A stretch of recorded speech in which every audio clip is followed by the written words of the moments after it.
Du jaune et du bleu, comité de bienvenue pour Tony Bloom, le nouveau président de l'Union Saint-Gilloise qui était jeudi face aux journalistes belges pour la première fois depuis son rachat du club.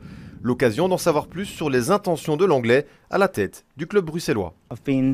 Je suis président et propriétaire de Brighton en Angleterre depuis 9 ans. J'apprécie beaucoup cette fonction dans le club de ma ville et pour l'équipe que j'ai toujours supportée. Et cela faisait 2 ans que je cherchais à acheter un autre club en Europe pour pouvoir appliquer ailleurs la recette du succès de Brighton. J'aimerais donc faire profiter de l'expérience que j'ai acquise en Angleterre, ici, à l'Union Saint-Gilloise.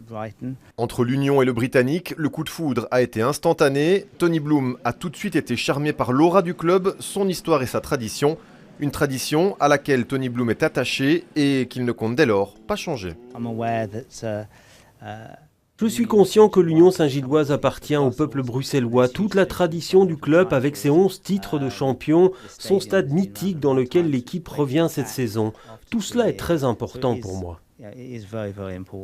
Déjà fort occupé avec ses fonctions à Brighton, Tony Bloom ne sera pas directement impliqué dans le management du club Saint-Gillois. Alex Mouzio a été nommé président du conseil d'administration et Alex Hayes, directeur sportif. L'objectif sera de faire monter le club en division 1A le plus rapidement possible. Chaque saison, nous devons essayer de monter. Ce ne sera pas facile car beaucoup d'autres équipes veulent également être promues en division 1A. C'est notre but, mais il se peut que nous ayons besoin de temps, car la division 1B est très particulière.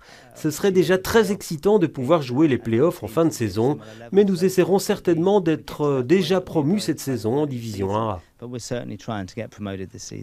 Avec 12 nouveaux joueurs et de nombreux départs, l'effectif de l'équipe a été profondément remanié. Premier test vendredi à Lommel pour la reprise du championnat, une semaine avant le grand retour des supporters au Stade Marien.